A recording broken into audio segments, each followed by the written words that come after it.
Assalamualaikum warahmatullahi wabarakatuh. Perkenalkan, saya Rafil Maidino dari SMPN 53 Surabaya dengan judul penelitian alternatif energi cahaya berbasis lampu LED sebagai pengganti energi matahari pemicu keberlangsungan fotosintesis pada tanaman.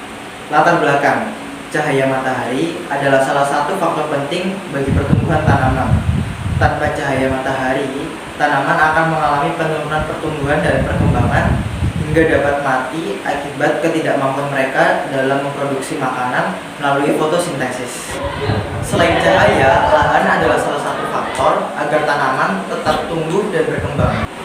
Oleh karena itu, lampu LED adalah solusi untuk mengatasi hal tersebut karena memiliki gelombang spektrum cahaya yang hampir sama seperti cahaya matahari. Yang kedua adalah rumusan masalah. Apakah cahaya lampu LED bisa digunakan sebagai pengganti cahaya matahari pada proses fotosintesis? Mengapa lampu LED bisa digunakan sebagai pengganti sinar matahari dalam kelangsungan kehidupan tanaman?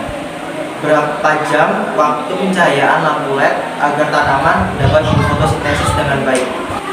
Yang ketiga, studi pustaka.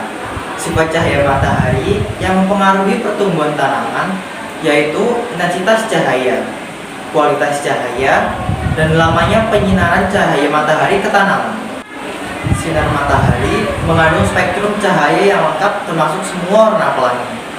Tanaman dalam ruangan tumbuh dengan baik menggunakan lampu spektrum penuh dan dapat menghasilkan keseimbangan cahaya dingin dan hangat yang dapat mereplika matahari alami.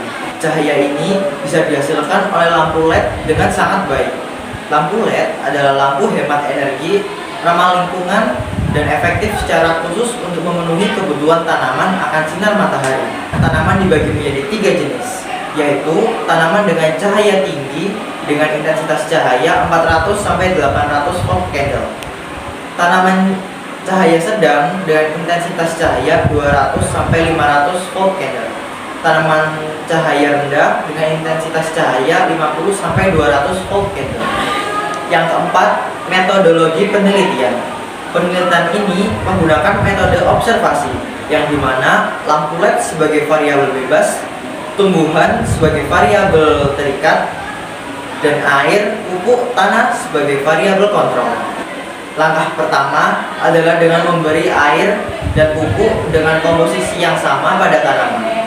Lalu, letakkan satu tanaman di bawah sinar matahari dan letakkan satu tanaman di bawah lampu LED. Setelah itu, melakukan penyiraman di pagi dan sore hari dan kontrol setiap 2-3 hari sekali. Untuk pencahayaannya, pasang sekitar 30 cm lebih dan jangan terlalu jauh. Menggunakan lampu LED putih dengan 5 watt diberi pencahayaan sekitar 8-10 jam per hari. Yang kelima, hasil dan pembahasan. Dari data dan gambar di atas dapat diperoleh pemahaman bahwa tanaman yang menggunakan lampu LED tumbuh lebih panjang dan berwarna cerah. Dapat dikatakan meskipun diberi variabel kontrol yang sama, tetapi jika cara pencahayaannya berbeda juga berpengaruh terhadap kondisi tanaman. Hal itu dapat terlihat dari fisik tanaman tersebut. Yang keenam, kesimpulan. Berdasarkan hasil penelitian dapat disimpulkan bahwa lampu LED bisa digunakan sebagai cahaya pengganti sinar matahari untuk tanaman karena memiliki spektrum cahaya yang hampir sama seperti cahaya matahari. Pencahayaan lampu LED pada tanaman umumnya adalah 16-18 jam per hari. Namun, pada jenis tanaman dengan kebutuhan cahaya rendah membutuhkan 8-10 jam per hari dan hanya butuh intensitas cahaya 50-200 volt candle. Lidah mertua adalah salah satu tumbuhan yang pencahayaannya rendah dan tidak perlu ditempatkan di bawah sinar matahari karena bisa tumbuh dengan baik dan berfotosintesis di dalam ruangan meskipun dengan sedikit cahaya. Hal ini tampak jelas pada fisik tanaman tersebut, di mana tanaman yang terkena sinar matahari terlihat kering, kurus, dan memiliki warna daun yang pucat dan sangat berbanding terbalik dengan kondisi tanaman dengan pencahayaan lampu LED.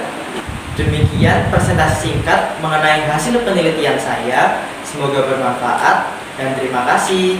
Wassalamualaikum warahmatullahi wabarakatuh.